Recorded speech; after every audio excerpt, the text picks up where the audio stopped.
The death of the dream machine.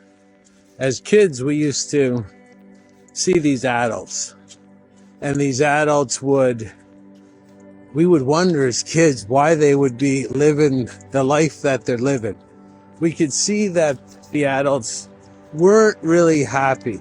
But of course, we're told as children that we're too dumb to make that call. But we were right.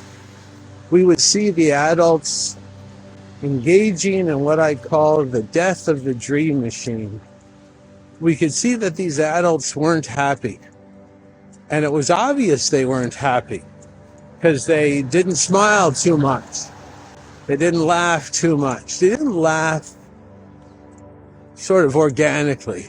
Sure, they could look into a TV, a screen that hangs on their wall, and it could be a prison cell for all that matters. They could look at the screen and they could get the fake feel-good emotions pumped into them, but their life was absent of those real life emotions, and that's why they had to get the surrogate.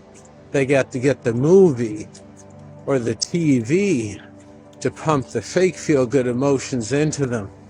And that wasn't the only thing as kids that we would see that would prove to us that these adults weren't happy. Their alcoholism, especially in the males. Sure, you see some females that abuse alcohol, but mostly the males, and there's reasons for that. So we would see the males, they weren't happy drinking the alcohol, the coffee. We didn't really know about coffee, but we know now it's as bad as alcohol or even worse. And it all adds up to the death of the dream machine, where there's just something in every human that knows there's something wrong. Something doesn't feel quite right. The way the society is designed isn't giving people a lot of deep satisfaction. And we keep getting these calls, these quiet whispers of the soul, that it's time for us to get the dream machine going again and to basically live a better life, do what's right instead of what's easy, and create instead of conform. And most people get addicted to the comfort coma of conformity. And they just can't break out of it because it's a drug. Conformity is a drug, and the high you get is group acceptance, safety inside the dysfunctional wolf pack, inside the dysfunctional herd. And then our dream machine starts to dry up. Everything seizes up. It doesn't work anymore. And that's when the addictions come in, because the quiet whispers of the soul, they never stop. So the only way to quiet the soul and the quiet whispers that tries to float into the psyche that something's not right and that you're worth much more than you're getting, that's when the addictions creep in. We got coffee, which is known to cut off blood flow to the brain by 52% with only one 8-ounce cup. Caffeine is a tranquilizer. It's a sedator. It's also excitatory. Nothing makes the slave feel more excited than doing shit they should not be doing than a cup of coffee. And that's why all good slave masters that you call employers, if they're smart, they'll offer the free coffee at work. And just this again, it's all part of the slave cycle, the death of the dream machine. And again, you gotta quiet the soul down. Tired of listening to it. You're high on your drug. You like the conformity. You like the group acceptance. Keep your head down. Be mediocre. Dull your shine. Trim your tall poppy. That's where the safety is. That's what you tell yourself. But the soul says no. And then people are tired of hearing their soul cry out, saying, Don't do me like that. Stop destroying my potential like that. Stop selling yourself short like that. You can do better.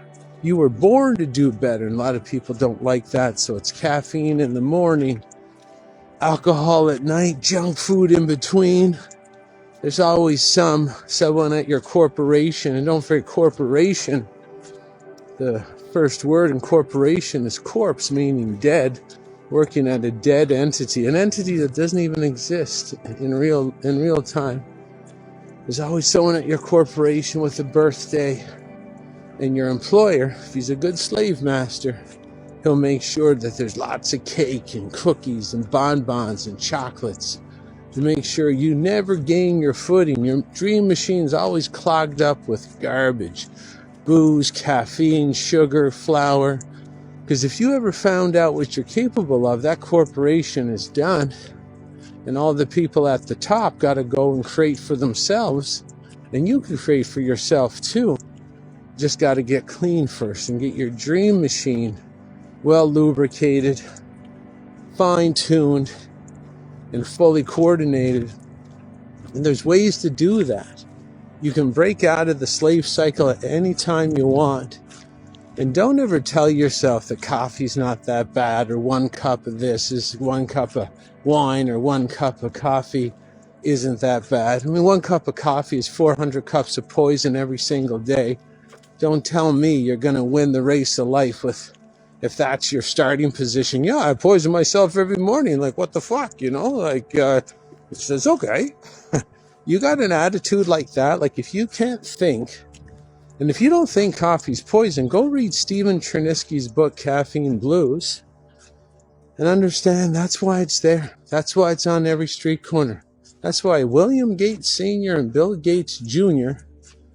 helped Howard Schultz buy Starbucks in 1987 when it only had 6 stores. It's got 35,000 stores today. It's associated with Air Miles, the Toronto Dominion Bank. They want you on the coffee. And also at the Toronto Dominion Bank of the Air Miles, you get bonus points for going to the liquor store. They'll give you bonus points and a free reach around every time you take your own head off and dull your own shine and destroy your own potential. Don't be a sucker. Do something better. Get your dream machine going. You need more depressing yet interesting information like this. Get on my private email list. Email me at info@jchristoff.com. This is Jason Christoff signing off. Have a great day.